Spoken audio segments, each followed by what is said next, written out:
Hola muchachos, bueno, en este video voy a terminar, más bien empezar con el tema de ingresos de actividades ordinarias,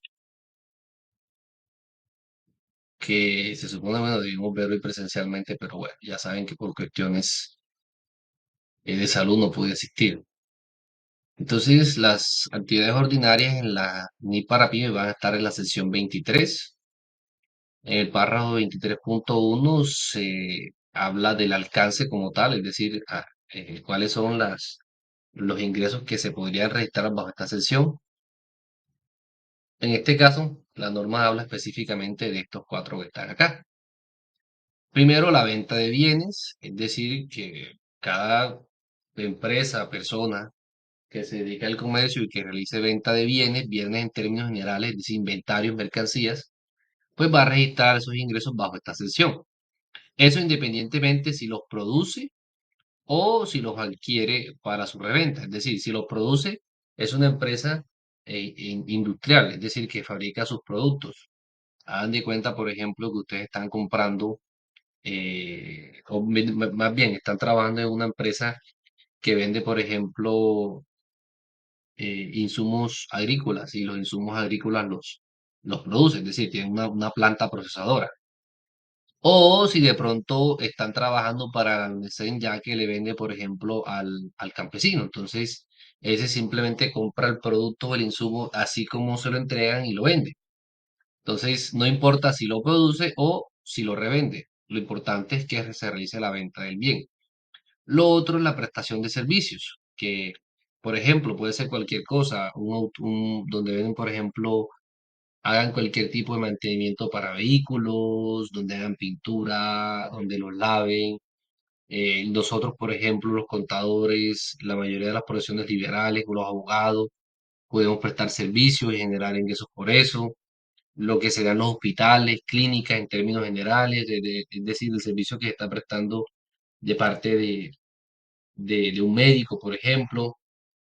Es decir, cualquier servicio que ustedes se imaginen, entonces, si hay una empresa que preste sus servicios, pues va a generar unos ingresos unos ingresos de actividades ordinarias por estos servicios prestados. Lo más común son estos dos, es decir, que una empresa o venda bienes o preste servicios. Eso es como que lo más tradicional.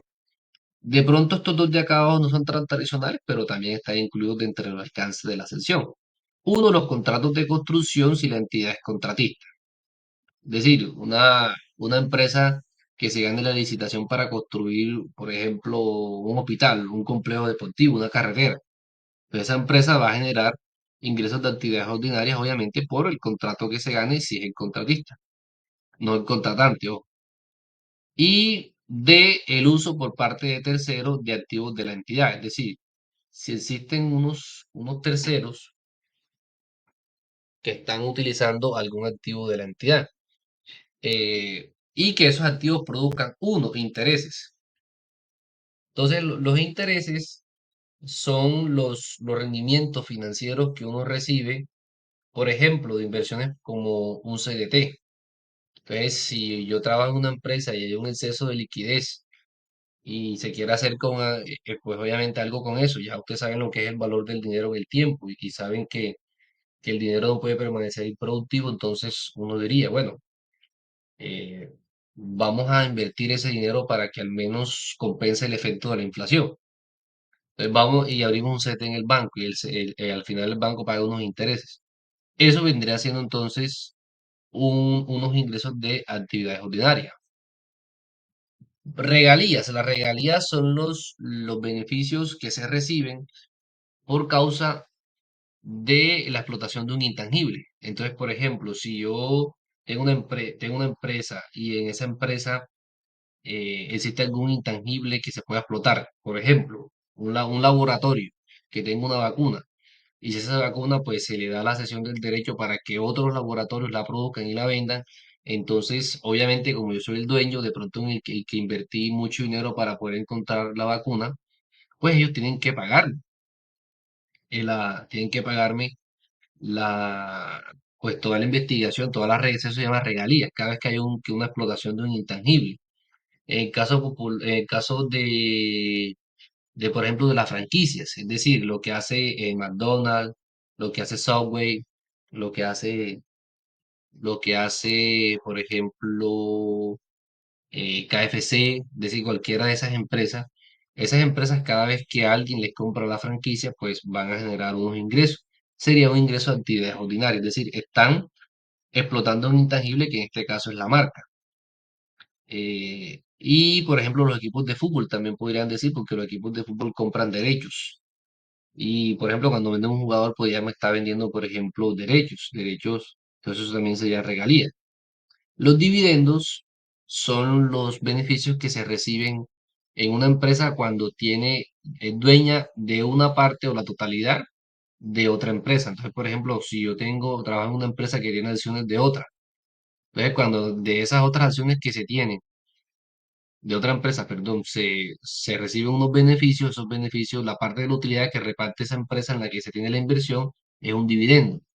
Entonces, cada vez que una empresa reparte a sus propietarios una parte de la utilidad, eso se llama dividendo. Entonces, puede que un propietario no sea una persona natural, sino que sea otra empresa. Entonces, esa otra empresa va a generar un ingreso por dividendos. Entonces, de pronto, estas dos no son tan comunes porque, bueno, una empresa, una pequeña, por ejemplo, empresa o quizás una mediana que tenga la explotación de un intangible por regalías, pues difícil. No quiere decir que sea imposible, pero sí va a ser pues bastante raro. Y con respecto a dividendos, de pronto es menos raro, pero bueno, también se podría dar. Lo del interés sí, porque la mayoría de las empresas tienen ingresos financieros porque tienen cuentas de ahorro, porque tienen algún producto por ahí financiero, entonces hay unos cuantos pesos por ahí que se generan, entonces yo tendría que generar estos intereses. Esto sí ya es exclusivo para los contratistas de los contratos de construcción, ¿vale? Entonces, estos cuatro elementos podrían ser los que generan ingresos de actividades ordinarias. No se incluyen en esta sección lo que se denominan las ganancias. Las ganancias básicamente es lo que se obtienen por la venta o disposición de propiedad, planta y equipo. Entonces, haga de cuenta que usted trabaja en una empresa y en esa empresa tenían un carro y lo vendieron. Entonces ese carro al costo ya neto, es decir, al costo menos la depreciación, vale, por ejemplo, tiene un valor en libro de 20 millones. Y esos 20, y ese carro se vende, por ejemplo, por 30.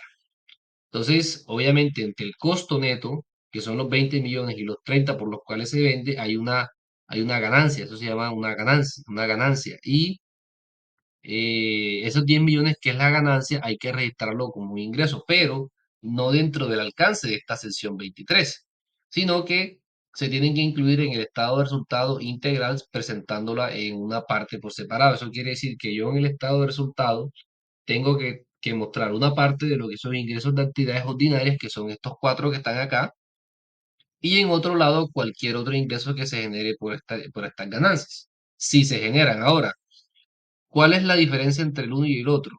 Que estos ingresos, como su nombre lo indica, son actividades ordinarias. ¿Qué significa?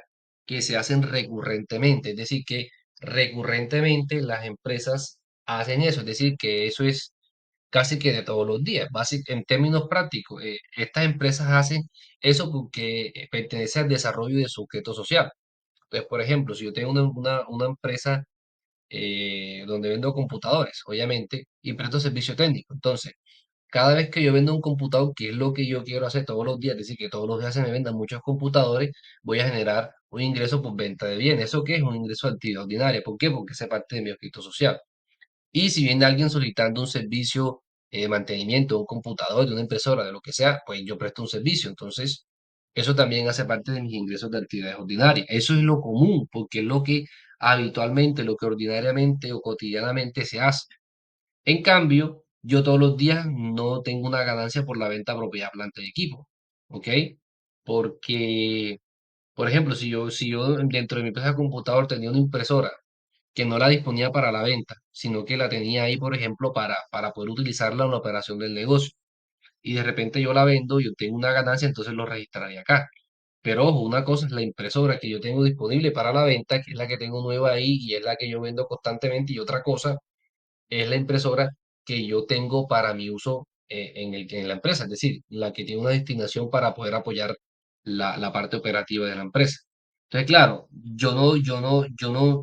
el objeto no es estar vendiendo constantemente las impresoras, yo las uso y las vendo, pues en el sentido de que eso es algo a lo que yo me dedique, sino que yo me dedico es a vender, por ejemplo, equipos nuevos en términos generales o en su defecto a prestar servicio. Ahorita más adelante vamos a ver un ejemplo en donde sí habitualmente se hace vender, o sea, habitualmente sí se venden productos de segunda. Es decir, habitualmente se hace, entonces ya ahí podríamos considerar eso como un ingreso de actividad ordinaria. Pero lo que se hace ocasionalmente, es decir, que yo de vez en cuando es que yo vendo un equipo, yo tengo una ganancia, entonces en ese caso no puedo catalogarlo como una venta de bien, ¿vale? Ese es el ejemplo que le estaba diciendo ahorita. Mire, una cadena de tiendas de bicicletas mantiene bicicletas para venta o alquiler a corto plazo. Es decir, mantiene bicicletas para venta. Ok, ella vende bicicletas, perdón, vende bicicletas. O las alquila a corto plazo. Significa que de pronto el alquiler puede ser hasta por horas. Las bicicletas que están disponibles para alquiler se usan durante 2 o 3 años y luego se venden en tiendas como modelos de segunda mano. Eso quiere decir que yo las bicicletas las estoy utilizando constantemente, pero después de 2 o 3 años las dispongo para la venta. Es decir, es algo que yo hago casi que comúnmente, cotidianamente. Es decir, vender bicicletas de segunda mano, porque fíjense que acá me dice, mantiene bicicletas para la venta. No me dice si son nuevas o son viejas, simplemente mantengo bicicletas para la venta. En todas las tiendas se venden bicicletas nuevas y de segunda mano. Eso quiere decir que es algo cotidiano. ¿Cuáles son las actividades que generan ingresos de actividades ordinarias? Venta de bicicletas nuevas, obviamente, porque es una venta de un bien. Entonces, si un medio huevo, acá, pues cabería dentro de esto. Una venta de un bien que se está realizando. Venta de bicicletas de segunda mano, también sería un ingreso de actividad ordinaria, porque aquí me están diciendo, él mantiene bicicletas para la venta. ¿Bicicletas cuáles? De la bicicleta, no me dice si son nuevas o si son de segunda mano. Y acá dicen que las tiendas, en todas las tiendas se venden bicicletas nuevas y de segunda mano. Es decir, eso quiere decir, dan a entender que se están vendiendo casi que continuamente. Es decir, que es algo que no es ocasional, sino que se da más o menos de manera constante. Por tanto, esto también es una actividad, un ingreso de actividad ordinaria y el alquiler de bicicletas, pues obviamente nos está diciendo acá que sería entonces una prestación de servicio. Por eso les decía, esto es como que lo más común, estas dos de acá. Así que ahí tenemos el ejemplo para que vean que de pronto alguno se puede confundir y llegar a pensar que esto es una ganancia. No, no es una ganancia porque es algo que se hace habitualmente. O lo que, lo que una ganancia es algo que se sale prácticamente de lo que es normal, es decir, algo que se da muy ocasionalmente o de a veces ni siquiera se puede dar para algunas empresas. Hay empresas que ni siquiera generan ganancias por disposición o venta de propiedad, planta y equipo. Ahora, ¿cómo se miden los ingresos de actividades ordinarias? Se miden al valor razonable de la contraprestación recibida o por recibir. Fíjense bien, el valor razonable de la contraprestación. ¿Qué significa el valor razonable? Es el valor por el cual el comprador y el vendedor deciden realizar la operación. Vuelvo al ejemplo, si yo tengo una venta de computadores y un computador, bueno, como el que yo tengo, un Asus VivoPro, eh, cuesta, por ejemplo, 2.500.000. Si yo voy a comprarlo a esa tienda y acepto y estoy dispuesto a pagar esos 2.500.000 por el computador y el vendedor obviamente está dispuesto a recibir esa plata eh, a cambio de entregarme el computador, entonces ese es el valor razonable. Eso quiere decir que es el valor al que yo como comprador acepto pagar y es el valor al cual el vendedor acepta entregarme el artículo, el bien. Entonces, ese es el valor razonable, un valor en el que se ponen de acuerdo comprador y vendedor. De una contraprestación, fíjense que me están diciendo el valor razonable de una contraprestación, no me están diciendo el valor razonable de un equipo en particular o o el valor razonable expresado en términos de efectivo, no, simplemente es una contraprestación, ¿ok? Recibida si la operación se da de contado o por recibir si la operación se da a crédito. Ahí tenemos las dos posibilidades. A esta contraprestación se eliminan los descuentos comerciales, descuentos por pronto pago y rebajas por volumen de venta. Los descuentos comerciales son aquellos denominados descuentos de pie de factura o de pie de página. Básicamente son los descuentos que no tienen ninguna condición o ningún vinculante, simplemente se dan por el simple hecho de que se realice la compra.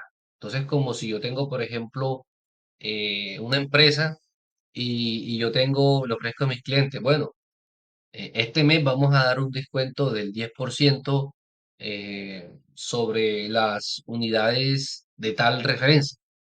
Entonces, ahí simplemente el cliente por comprar una unidad de esa referencia, pues automáticamente accede al descuento. Es decir, ese es el descuento que uno llamaría al que puede acceder el comprador sin ninguna condición. O bueno, podríamos decir que hay una condición, es que la compre, ¿cierto? O sea, que compre un producto. Si compra un producto, pues se le da el descuento. Esa podría ser la condición. Pero no existe ninguna otra. Ahora, ese descuento se puede dar ya sea porque la operación se realice a crédito o se realice de contado. Si se realiza de contado, pues simplemente la persona accedería a este descuento comercial. Si se realiza a crédito, pudiera también acceder a un descuento por pronto pago. Aquí sí hay un condicionante y el condicionante es que la persona, es decir, el cliente tiene que pagar antes del plazo previsto o dentro de un plazo que se le dé, que tiene que, obviamente, que tiene que ser mucho antes del plazo inicialmente pactado. Es como si yo, por ejemplo, estoy vendiendo un producto, un computador, y una empresa me dice, bueno, yo necesito 10 computadoras. Y yo, bueno, listo, vamos a vendérselo a crédito a 60 días. Entonces yo le digo, bueno, listo, yo te voy a dar 60 días, pero si me los pagas, por ejemplo, en 10 o 15 días, bueno, 15 días para ser más preciso, yo te hago un descuento del 5% sobre el valor. Entonces, claro, la persona que compra decidirá de si acepta y paga dentro de los 15 días porque de pronto tenga el dinero y quiera aprovechar el descuento, o si no lo tiene o si no quiere, pues entonces paga los 60 días. Entonces, en el descuento por pronto pago, sí existe una condición, es decir, este también se llama descuento condicionado. Existe una condición y es que el, el deudor tenga que pagar antes del plazo previsto. Si no paga, entonces obviamente no hay descuento. Y también hay que descontar la rebaja por volumen. Entonces, la rebaja por volumen implica es que el comprador tiene que llevar un número determinado de unidades para que pueda aplicar el descuento. ¿Eso qué significa? Por ejemplo, si me compras más de una docena, te doy un descuento, te doy una rebaja. Entonces, hay también una condición. La condición es que el comprador tiene que llevar cierto número de unidades o cierto volumen de ventas, como ustedes quieran verlo. Si no se da eso, entonces no se accede a la rebaja. Entonces, claro, ahí la condición es que se llegue a un número mínimo, un volumen mínimo para que se pueda obtener la rebaja. ¿Vale? Vamos a mirar este ejercicio. Un fabricante vende uno de sus productos a 500 pesos por unidad. Sin embargo, el fabricante les otorga a sus clientes un descuento del 20% en los pedidos de 100 unidades o más. Un cliente compra 100 unidades en un solo pedido. Entonces, en este caso, estamos frente a una situación en que se otorga un descuento del 20%, pero existe una condición, que se compren mínimo 100 unidades. 100 unidades o más. En este caso, como un cliente compró 100 unidades, entonces accede a una rebaja por volumen. ¿De cuánto? Del 20%.